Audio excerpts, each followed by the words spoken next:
necessities, we are back with another video. If you didn't know, it's your girl Nav here, and I want to say thank you for all of y'all who have been rocking with me and supporting my new channel. And if you're new here, I want to make sure that you subscribe, hit that notification bell, because Necessarily Nav has so much more to offer, and I'm just so grateful that you have chosen to take this journey with me. Today, this video is going to be about getting to know who you are subscribing to, who you are trusting to be a part of your journey. Now, it's not gonna be all in my business, but I feel it important that you guys get to know who you're talking to. But I feel like this video gives you a good gist of who I am as a person, the person that I also aspire to be, and just who Navlin is. As always, like, share, subscribe, rotate. First question, of course, what is your full name? Now, there are some scammers in the world, so you will not be getting my middle name. Is Navlin Narcisse. I am a Zoe. I'm Haitian, for those who don't know what that is. If you have a nickname, what is it? I have a few nicknames, but my family members, they call me Navel or they call me Na. My friends and stuff like that, they call me Nav, they call me Navi. I call myself Chocolate Pudding. Where are you from? I'm a young little Haitian girl from Broward County, Florida, from Pompano Beach. You know how we roll down south. So yeah, excuse me, my inner Broward jumped out, excuse me. If you had time to do volunteer work, what would you do? I have a heart for homeless people. They truly have a place in my heart. So that's definitely where most of my volunteer work has been rooted in. I've worked with homeless shelters. I've worked in like soup kitchens, and I've also, well, let me stop saying worked. I volunteered. I've also volunteered with domestic abuse shelters. So I'm really big into giving back into such an underserved population and people who just live within the margins of society. What is your biggest accomplishment? Well, your girl is not dumb, okay? Your girl is smart. She is 2 degrees shoddy. Last year I graduated with my master's in healthcare administration, but not to toot my own horn. What is your favorite ice cream flavor? I will bust down some Ben & Jerry's Americone Dream. That is top tier. They expensive, but they fight for the rights. They don't mix words. They know what they need to say. I will forever support Ben & Jerry's. Holla at me, BJ. What is the name of your favorite restaurant? So, I don't care if y'all call me basic or whatever, what may have you, but I love some Chili's. I will bust out a 3 for $10 any day of the week. Get you some honey chipotle crispers, double fries, and make sure you get an extra side of ranch. Oh, we good to go. We are good to go. Call me basic if you want to. I don't care. I'm content with myself, okay? What is your favorite candle scent? I love me some mahogany teak wood and cactus blossom from Bath & Body Works. Now, this is only for the elites, okay? What inspires you? So, I would definitely say that my niece inspires me. I love that little girl. Like, that's true. Like, that's my first niece. That's my only niece that I have as of right now. And that little girl has my heart. I work so hard to make sure that she doesn't have to face some of the things that I faced as a child, or just even growing up as a woman. Like, I truly want her to experience her childhood and her adulthood and just miss the mistakes that I've done. So I really do want to push myself more so that my niece can see that it can be done. So that's my little baby. I love her so much. What has required the most courage of you in life so far? So definitely would be facing childhood trauma and healing from that. I do not want to be one of those people who uses that excuse. Hurt people. We're adults. Trauma happens, things happen in life, and I truly feel as if it's up to you to choose to break those generational curses and to want to make more of yourself and not be so rooted in the things that happened in your past that you are affecting those who have truly even come to heal you. So I'm definitely working on bettering myself and removing things from my life that do not benefit me or allow me to grow or allow others to grow. So that's very important to me. Are you more inclined to build your own empire or unleash the potential of others? For me, if you know me, I'm definitely into unleashing the potential of others. I love seeing people grow. I love seeing people do well in life. I love just the fact that even me being able to be a part of that opportunity.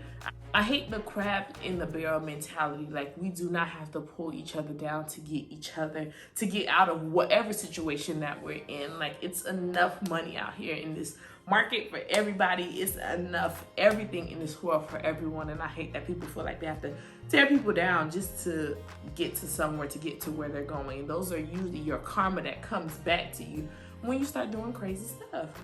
Are you a good cook? Listen here, I'm heavy. I didn't get this way by chance. I just personally feel like if you can read, you can cook. Just listen to the ancestors in the spirit of the Lord when they say, keep going, a little more seasoning. Girl, switch the seasoning, put this, put that. Like, I just really feel as if you can make your recipe your own. But there are people that can't cook, and I'm not one of them. I can cook. Do you have a catchphrase? I don't feel like it's a catchphrase, but I constantly say, like, I'll be like, ooh, chile, or I'll be like, ooh, child. Those are things that you always hear me say, and you definitely probably hear me say, like, so I don't know if those are catchphrases, but just know I say it about 15-30 times a day. What is your favorite scent? In terms of perfumes, Marc Jacobs Decadence, and I think it's Dream, the blue bottle. Those are my top 2 scents. I love to smell good. Do you have a tattoo? If so, what was the first tattoo you got? So I have 2.5 tattoos, I want to say. I have this sunflower that's on my shoulder, but that's a cover up. So which is why I say I have a half tattoo, because my first tattoo was actually Beauty for Ashes. For those of us who are Bible readers, there is a verse in Isaiah 61, and I am paraphrasing, that essentially says that God will give beauty for ashes. And that verse for me is so important to my life, because ashes typically represent, for many, when they put the ashes on their forehead, that it represents grief. And for me, I've had a lot of grief and things that I am still grieving in my life. So for me, that verse is impactful because I believe in God. I believe in Jesus Christ. Jesus, take me to the higher ground. But I just believe that there's so much beauty in the world, and God has taken the grief that I've had and that I've experienced, and He has given me beauty in return for that. So I'm just truly, truly grateful for that verse. I'm going to get that verse again because I do love it. It's just I didn't like how it looked when I got it, and how it after it healed and blah blah blah. So yeah, it's going back on my body somewhere. And then I also have another tattoo that me and my best friends got. We got matching tattoos, and I hope to get some more. We'll see. Do you have any birthmarks? If so, where? This is actually really weird, but me and my sister have the same birthmark. Mine is darker and hers is lighter, and we have it right above our belly buttons. What is something that amazes you? Truly, truly, I love looking at the sky. I just love seeing how it changes, and then depending on what part of the world you're in, like the sky can look completely different. So I just love seeing that. And humanity amazes me. I feel like we're lacking that so much in the world. So being able to see people who are just genuinely nice and want to better people as a whole is just so beautiful to me. What is at the top of your bucket list? For me, my 30th birthday, I need to be in Bali. Whatever needs to happen is going to happen by the grace of God. If I'm still alive, I will be in Bali on my 30th birthday. Boom. What scares you about aging? I don't have fears with aging. I feel like a lot of people, especially I always tell my friends, like, we're about to be 30. They don't like it, but I'm actually looking forward to aging. My fear, one fear that I do have, is that I'm gonna be like 40 years old in somebody's club looking for a man. Like, that's, I don't care what the people say, but marriage is a goal of mine. I do look to be married, and I hope to be married. So yeah, that's a fear of mine. I want to have that partner in my life. So yeah. Have you forgiven yourself for past personal failures? Why or why not? I don't believe that I've had failures, but there were situations where I could have chosen better options. So I do feel as if though that I have forgiven myself. I'm a big believer in whatever is meant to happen will happen. So in that moment, whether it have been good or bad, it happened. And I choose to learn from that situation, because if it didn't happen, you wouldn't know that that was in you. So how would you have had that moment to grow? What is one guilty pleasure you enjoy too much to give up? If you know me, I love watching paternity court. My 600-pound life and 1,000-pound sisters is a new one that I've picked up. It's not that I relish in their misery, but first of all, Judge Lauren Lake, sis be giving it to them, okay? Sis don't be letting up, especially when it's like young people and they done had about 10 potential baby fathers and stuff like that. Like, sis be giving the gems, and I love it. But 600-pound life, I really feel like it's a way that I keep my weight down, because if I don't stop eating the way that I do, y'all gonna see me on 600-pound life juniors, or y'all gonna see me on the actual 600-pound life, because I need. And so it's really how I keep my weight down. I typically like to eat my meals during 600-pound life, so I can just get so disgusted that I end up stopping. So yeah, but I love 600-pound life, especially when they start losing weight. Like, I just feel so happy. What is something you were gifted at? I'm actually gifted at a lot of things. For a long time, I didn't feel it was a gift, but as I grow and I meet more people, I realize like I really truly am gifted. One for a fact is I'm an amazing writer. I can write a paper with just straight goodness. I'm a great researcher. I can find things out and I can put them into words quite well. So I'm good at analyzing. I'm good at just being me. I really am. I'm a creative and put things together. I love DIY projects. I love being able to use my hands and use my mind and stuff like that. I'm super smart. I'm a great analyzer. I'm great at research.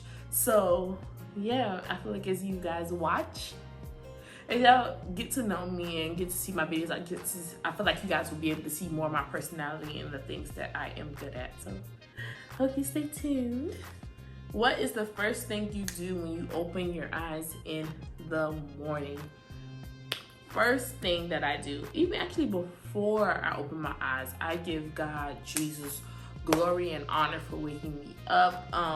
It's a lot of arrogance to think that we just have the next minute, the next second, or whatever we think that it's promised to us. There are so many, especially in the wake of the pandemic, there are so many lives that were lost and just so many people that thought they would beat it. Are you satisfied with how you spend your money? What would you change? Honestly, I believe I'm quite satisfied with how I spend my money. There are some days when I feel like, I deserve to spoil myself. I deserve to treat myself. But honestly, I work hard as heck. I don't have handouts. I don't have people helping me. I'm not in a position that there's other people helping me. I don't have that type of structure in my life where people can help me. So I do honestly work for everything that I get. So I do have to budget myself accordingly and make sure that all of my bills are paid and they are paid on time. You replenish your energy. I am a big energy person. I can feel when things aren't for me, and I can feel when my energy is starting to shift. So my biggest thing is I do pray constantly. Even if I just got to talk myself out of certain situations, and I do go to therapy.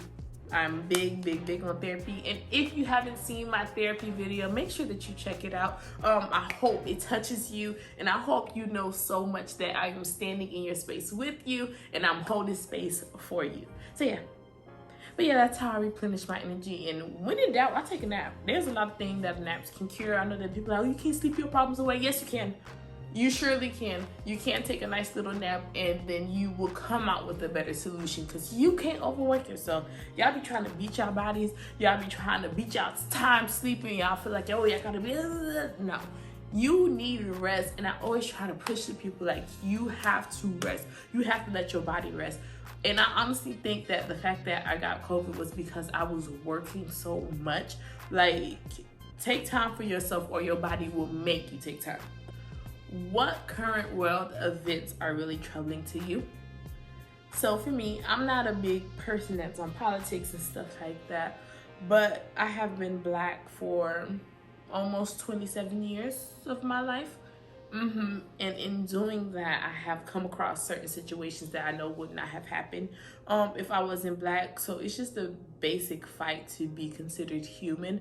There was a point in time where we were actually denied the right to consider lynching illegal in the US. So the fact that that was even a matter that had to be considered and was denied is just, we don't realize how much such historical events, the fact that we were considered 1/3 of a person, we don't realize how much it impacts our now. And we are seeing that much more as we see the George Floyd trial that just happened, having to be put on trial to see if it was justified that your life was taken. So just that basic need to fight for humanity, to fight to be considered a person because your skin color is different from others. It hurts my heart, and I have yet to watch that George Floyd video because I can't continue to hold that type of anger inside of my body. I can't continue to see my Black brothers, my Black sisters being slain in that manner. So for me, yeah, more needs to be done, and I'm trying so much to learn more of my history. I felt like I was very ignorant in not doing so, but just to see how far that we have come to as a people, but how far we have left to go. It's a lot to learn, and it's a lot of work to be done. Whew. One thing you know now that you wish you had known as a kid. That you deserve to be protected, that you have so much more to give to the world, and that's why I fight for my niece. Like, I pray and I work to make sure that my niece would never, ever, ever, ever have to live the life that I have lived. I mean, of course, there were amazing parts of my life that I would never take away, but I just want my niece to be able to be a child for as long as possible and get to have that childhood innocence for as long as possible. What is one word that you would use to describe yourself? If I had to choose one word, I would definitely say that I'm a healer. I feel as if I was placed in this world to do the healing work. So honestly, there are so many people in my life that come to me because they know that I am a safe place for them. So I just hope that I can be that for you as well, for so many others. I just truly, truly feel that my purpose in the world, it took me a while to find it out, but if that's the one thing I can say in this world, that I was put on this earth to heal. And if you could pick one, would you rather have infinite money or unending love? If you know me, you know I'm a hopeless romantic, and I will always choose love over the money. I'm not saying that I will be going broke, I will be going into debt for love, but I feel as if, yeah, there's a lot of things that money can solve, but being able to just have that unending love, I'd choose it 100 times over. So y'all, thank y'all for rocking with the girl. Thank you guys so much. I hope this could give you a glimpse into who I am as a person. These are honestly answers that are from my heart. It's no trying to just, I ain't trying to catboy your kid, but I truly hope you guys enjoyed getting to know me. I truly enjoyed this video. It makes you reflect. Yeah, I chose the questions, but I forgot these were the questions I chose. So it just makes you reflect, and I love self-reflection. Thank you so much for taking this journey with me. Thank you for allowing me to be a part of your journey in whatever capacity that I am. I hope that you guys stay along for the ride. I have so many more videos that are coming up, so much more content that I'm working on, and I truly hope you guys enjoy it as much as I'm enjoying making it for you guys. I may be a little stressed some days, child, but I truly appreciate this journey and the growth that I've had from it, the confidence that I've seen from it. So spread the word, share, subscribe, hit the notification bell. Be well, speak well. Love you.